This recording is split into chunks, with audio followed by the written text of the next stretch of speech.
Hello, all, and welcome to episode number 33 of the Elevate Your Craft vlog, Journey to Running a Marathon Volume 6. And we're getting there. Things feel good. I've got two of my latest personal bests on screen there, a 10 kilometer and a 3 kilometer speed run. That's kind of the distance that I'm starting with.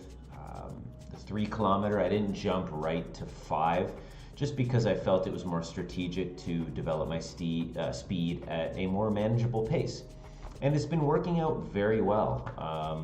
Eventually I'd like to build it up to 5 kilometer speed run and then make that a standard distance for just improving my speed overall. But 3 is still good for now, and we're continuing to make improvements, so I'm very happy with it. And then, of course, the 10 kilometer, which also, as mentioned, is a personal best. So with the 3 kilometer, 4:34, 4 minutes 34 seconds per kilometer, which was great. Very happy with it. And then the 5 minute and 1 second pace, average pace, and these are average paces.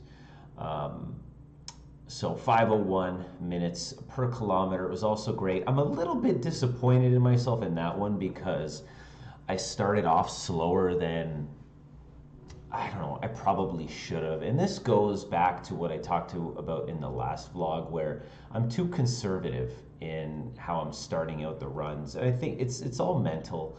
I'm conservative because I guess I'm just not that confident that I'm going to be able to run the distances.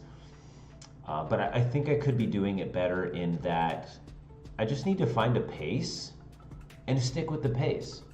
You know, things are just changing too much, I think, in terms of pace in my runs. So there's still a little bit of volatility, still a little bit of, or I guess a lack of confidence on my end, but it's improving and it will continue to improve over time. So that's very exciting. I've got 2 personal bests. And it's a little daunting as well because now I got to keep improving almost at every workout, and that's another thing I spoke about in the last vlog. And but hey, I guess that's what comes with these kinds of athletic endeavors, and then also being a fiend, I guess is a good word for data, and having this watch. Blessing and a curse, but judging on these PBs, it's fairly evident that I've been focusing on speed as of late over the past few weeks. Haven't done a distance run in a little while, so I've really got to get on that. I'm looking to do 30 kilometers for my next distance run. I've got on there March 4th, which is actually the day of this recording. So just finished up that 3 kilometer speed run not too long ago. So I still have to update the long run, but I'll probably look to do that maybe sometime this weekend, but we'll see. I think that's going to be the next run. Maybe I'll squeeze a 10K recovery run in there. In fact, I think I will. I'm really liking those recovery runs, just a nice pace, keeping my heart rate fairly low in an aerobic zone. Taking just nice deep breaths, really feeling the runs. I really like that. It sort of reduces the amount of variables that I'm thinking about when I'm running. So anyway, I think I'll squeeze one of those in. Another thing that's been great with the speed running is I've made tremendous strides in improving my technique. And a couple of the things. The first one is my upper body. Now, I have had issues with keeping my upper body way too tense, and I noticed it fairly early in this process, so I'm grateful for that. And I've seen improvement, slow but steady improvement, to where I'm just able to keep my shoulders nice and relaxed, and just not expend that energy in keeping the tense upper body. And I'm noticing that not only during my runs, but afterwards, where my shoulders and my upper back, they're just not really tight anymore. So that's been really good. But I think even better has been, I guess, it comes down to an overall improvement in my technique. And the way it came about is I was exploring just technique videos for running on the internet, and discovered a video discussing vertical oscillation. And I'm thinking, oh, this is new for me. So I watched it, and the person making the video kind of demonstrated the concept and what you're looking for. And I thought, okay, I'm going to explore this a little bit more. And I did on my next run, which was, I believe it was just a 5K.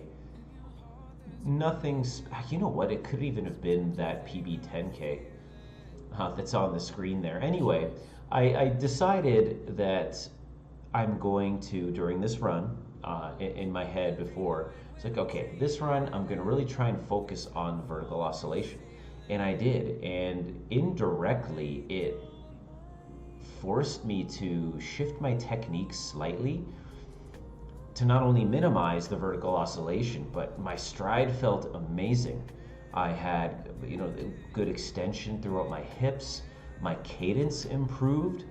And one thing that with the PB 3 kilometer that I just did, my average cadence was 183.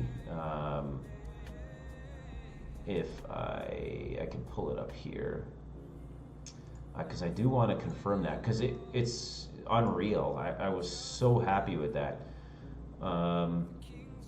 Let's see.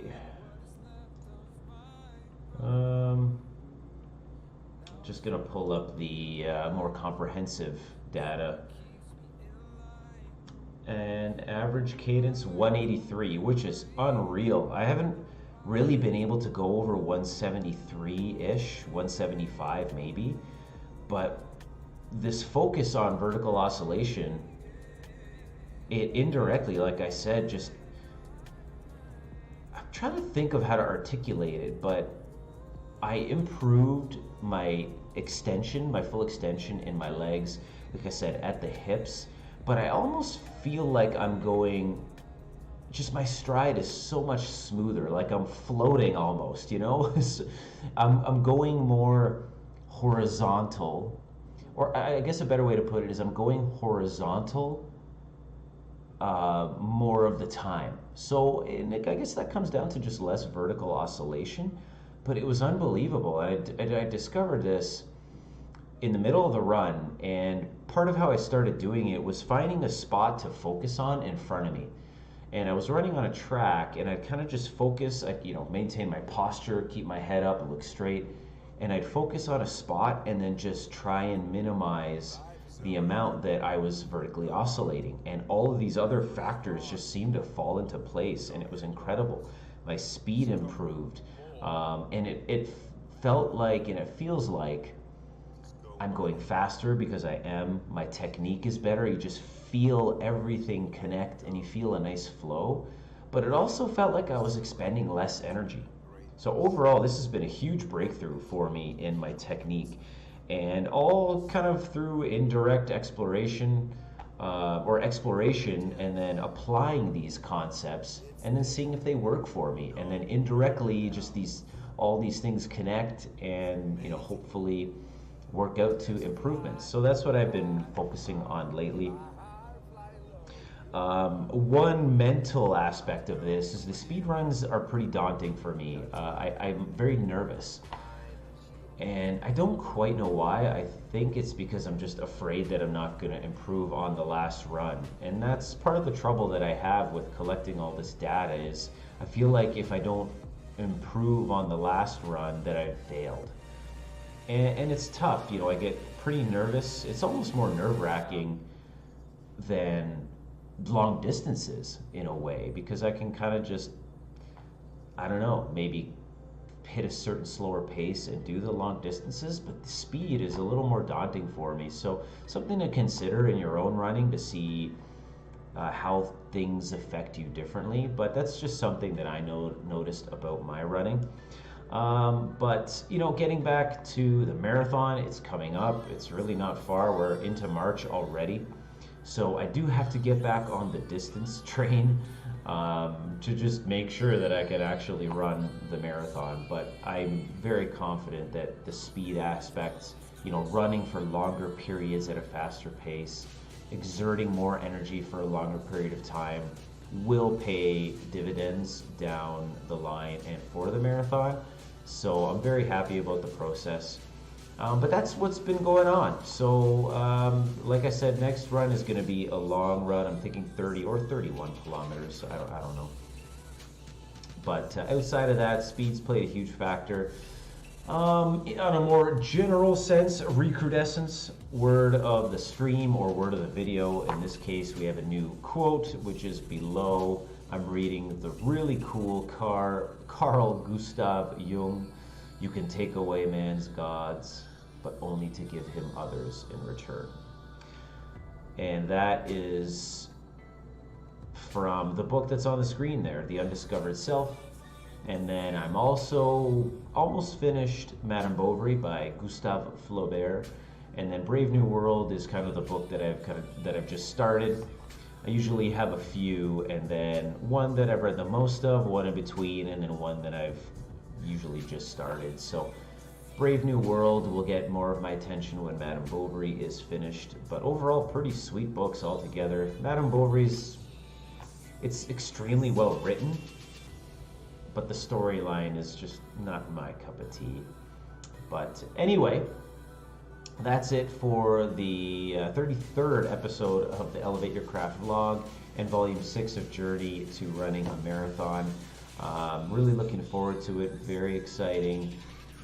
It's very excited, and I'm very, oh my gosh.